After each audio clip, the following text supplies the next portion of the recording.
I thought I'd introduce myself because there's a lot of new faces around here.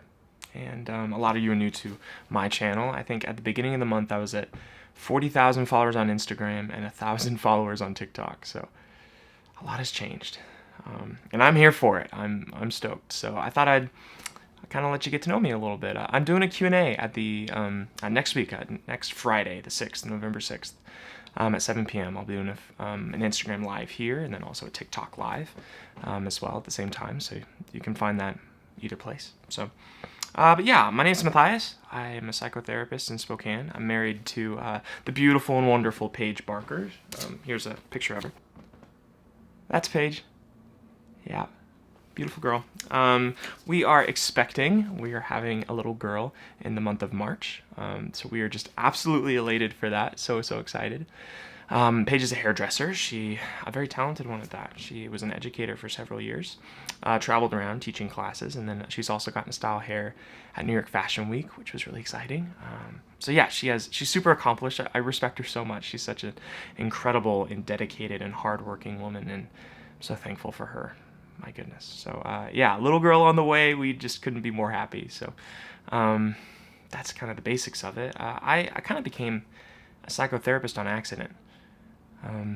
I went to school originally to be a pastor. So I was doing my undergrad in Bible, and I was going to a church that I was hoping to get a job at, and I didn't end up getting a job right out of school, and so I was looking kind of for something to do, and got a job at a bank, and that was horrible. The coworkers were wonderful, and I loved my boss. Like, the people were really wonderful, but the actual job itself did not fit my personality.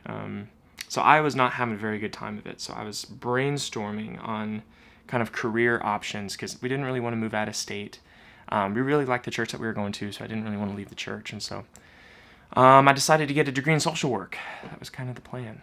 So I applied to Eastern Washington University and got in, but they didn't like one of my math credits, and so I had to go back to community college and do a statistics course for a semester before I could start the program, and I didn't like that idea at all. And so I was looking around at different programs, and around that time I actually got a job at the church I was going to, and so I quit the bank and was going there, and I was leading college internships and really enjoyed that. And I was in the youth program preaching a lot, and so I was kind of looking at that degree and thinking, well, do I still want to do something different? Because, I'm kind of in the job that I was looking for. And I decided to kind of transfer to like a counseling degree because, I found a program at Northwest that was online, and they weren't mad at my math credit. And so I could just start. And I was like, well, having a counseling degree would probably be helpful as a pastor. So I decided to do that and started the program. And then shortly after,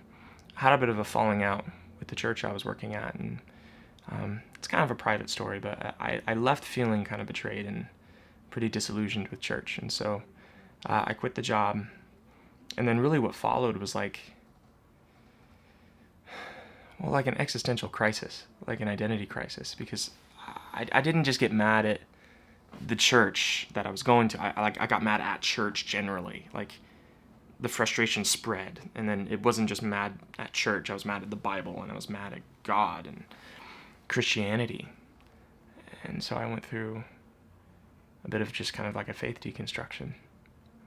And I was leaning pretty heavily into, I don't know, just values in humanism and in postmodernism, which makes sense because I was in a counseling program that taught their students humanism and postmodernism. And so my worldview started to really shift pretty intensely. And kind of in the midst of this, I was falling into a pretty deep depression. And I just got so cynical about church, cynical about God, cynical about truth and knowledge and the meaning of my life. Like, I know that all sounds really extreme, but my whole life was really like pointed towards being a pastor. Like, I wanted to be a minister since I was like 12 years old. And so literally like my whole life direction was pointed in that direction. And so when that like fell out, I felt like I lost a part of me. Like, I lost everything. And so it wasn't just like questioning my faith. It was like questioning Matthias. And so yeah, I spun out pretty hard. And and so this depression actually was starting to culminate in like suicidal ideation, um, because I didn't really see a lot of hope, maybe, in the suffering that I was feeling. And I think with not having those religious values to fall back on, not having that relationship with Jesus to comfort me, I felt really alone. Like, not just alone socially, but like alone in the universe, alone. Like alone in my soul. And that was maybe the lowest I've ever been. And so around this time, I ran into Jordan Peterson, actually in a conversation with a friend where we were, maybe not we, well, I didn't know who he was. My friend was making fun of him for being kind of like this really, he's a really, has a lot of provocative political opinions that, we found distasteful and offensive and terrible. And so I was watching some of his videos almost like in an effort to like look at them and then poke at them. And I found them really compelling, and I was like embarrassed of it, and I didn't want to tell any of my friends because I was watching these Jordan Peterson videos, and I was like, crap. Like, and not maybe the political stuff, but his psychology stuff, and I was like, what he's saying about like meaning is making a lot of sense. And I saw a lecture series of his on the biblical, on the book of Genesis, on the biblical stories, and I was like in tears, like. The way he was showing me the reasonableness of the texts and the deep meaning that I was overlooking and maybe being prematurely cynical of, and I had these simplistic objections to, like maybe like God the Father being judgmental, or God the Father being having these high standards for moral codes, and I don't know, I can't get all the way into the. I mean, maybe in the Q&A I'll expand more on that. But anyways, there was a lot of ideas that he was helping me maybe see psychologically, and maybe I shut off my heart to having theological discourse, but psychological discourse still made a lot of sense to me. And so he was saying maybe things theologically in psychological language in a way that I could hear it, and it like sobered me up, because he specifically really pointed and attacked postmodernism and just how that philosophy can derail people and suck the meaning out of people's lives. And I felt that way. Like, I felt completely like void of meaning.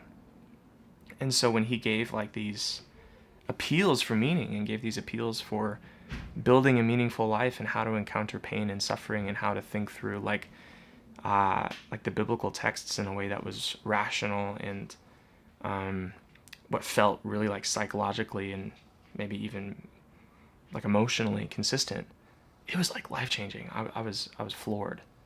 And so I kept listening, and I listened again, and I listened to hours of his lectures and really like soaked it in, and I started to kind of pull out of this depression. And this was like combined with a few things. It was combined with like the faithful, loving comfort of my wife, who was so kind to me in a time when I felt so depressed and lost. The companionship of my friends, who were loyal even though I was espousing beliefs that they disagreed with.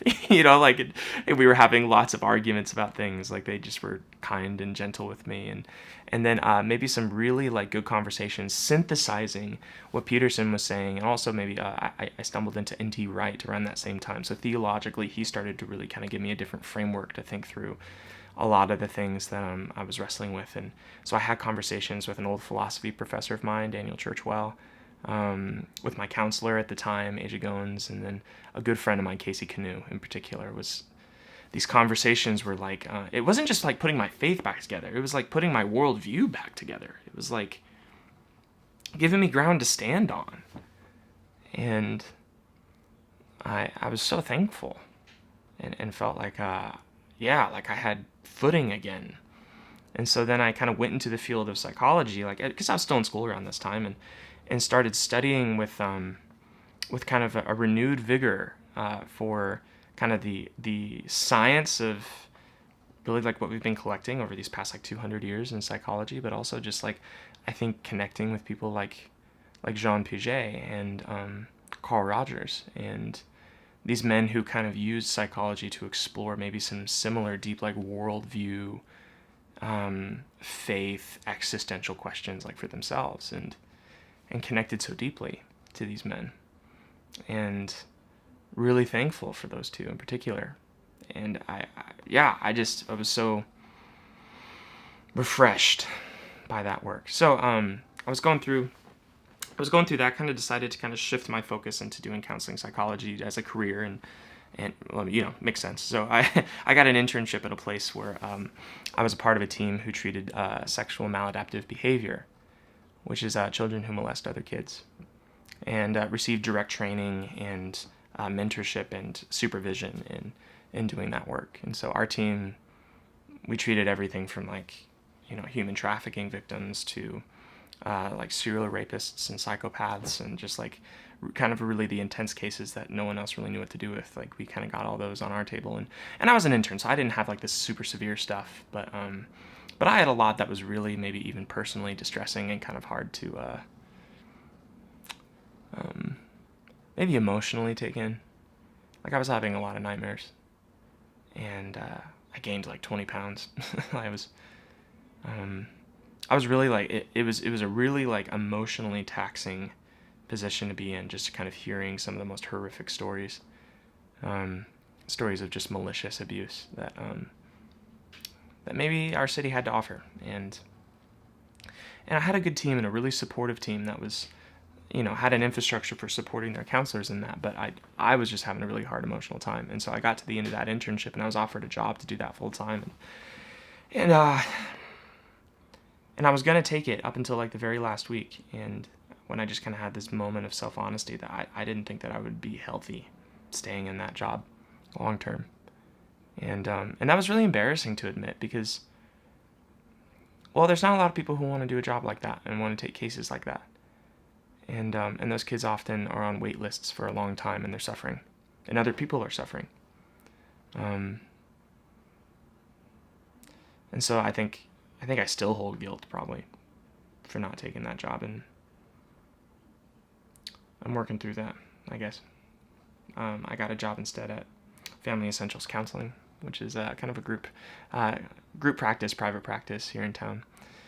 And I've been doing like a lot of couples work, and still working with a lot of sexual abuse. So that's kind of a specialization of mine, is working through sexual trauma and how that presents itself within marriage, and working with a lot of kids, working with a lot of just people just trying to figure out, I don't know, similar paths of deconstruction and trying to figure out what they believe about the world. And I decided in February to post every day, and post every day on Instagram. And I don't know, like I thought it would be a fun intellectual exercise. Like I thought it would really kind of motivate me to keep writing and thinking and reading, and not just kind of get stuck or stagnant in my way of doing things as a counselor, but consistently be learning. So that was kind of part of the motivation of it. And before I started posting, like I accrued a pretty large following just doing like landscape photos. So like when I was in college, I'd go out to lakes and and mountains and take photos of just nature, and got like 56,000 followers from that. And then kind of towards the end of school, and I was doing most of my psychology stuff, that kind of engagement started to decline a bit. And so I was like, well, I think I'm going to switch it to a psychology account and just what I'm learning in psychology, and start doing stuff kind of like what I'm doing now. And so I started doing that, and then just watched as like thousands of people unfollowed me and left. And I think at my peak engagement, I was like at 3,000 likes, and it went all the way down to just 50 likes. And yeah, I mean, and that makes sense. It's my friends and family, and those people weren't following for psychology; they're following for foggy mountains, and so it totally makes sense. But there's a weird, like, maybe artistic, professional-ish crisis that puts you through, where you're like, is it worth it? Because as much as we like to balk at it, like, followers on a social media account, that kind of gives you like a version of social credibility. It's like a proof of concept, and so when people see that you have a lot of followers, like it's good to put on a resume, so to speak. And so it's a kind of a scary thing to just be like, if that all goes down to zero, that's okay. Like, and I got to that place, like in February, when I started to see everyone just like going down and leaving, and I started to realize like, oh, like this might go down to zero. I was like, okay, that's fine. And I just kind of had some acceptance in that moment of, I think I'm going to do this for the next 10 years, even if no one's watching. I think I'm going to post every single day, even if no one engages with it at all. And even if no one engaged, it would still be worth it. Like, that was just a decision I made in my heart, because I think it was an enriching exercise to engage in, and I thought it was meaningful.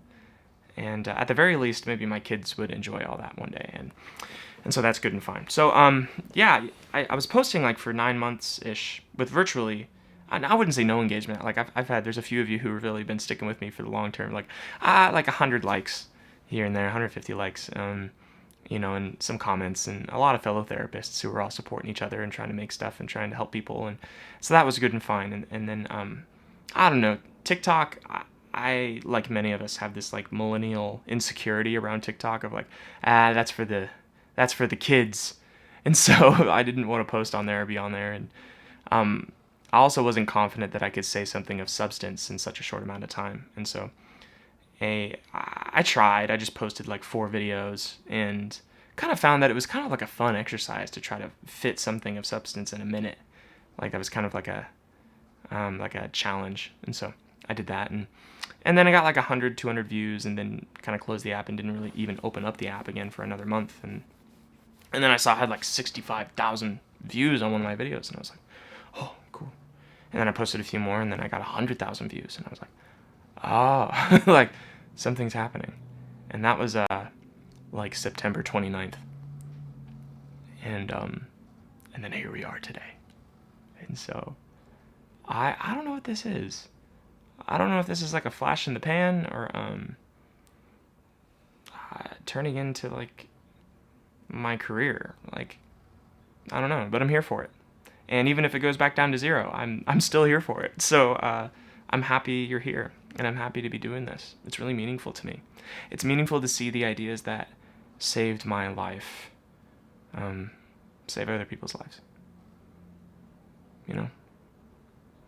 So hey, if you have any questions in that whole, I don't know, long story, come to the Q&A next Friday, the 6th, 7 p.m. If you want to submit a question, go to Twitter and just reply underneath my last tweet on the Q&A, and then you can actually scroll down too and like vote for questions that you want to be answered. Like, you can just like the tweets and the questions that have maybe the most likes, the ones that people are most wondering. I'll be picking from those and answering questions on Friday. So I'll see you on Twitter, and I hope you have a great day.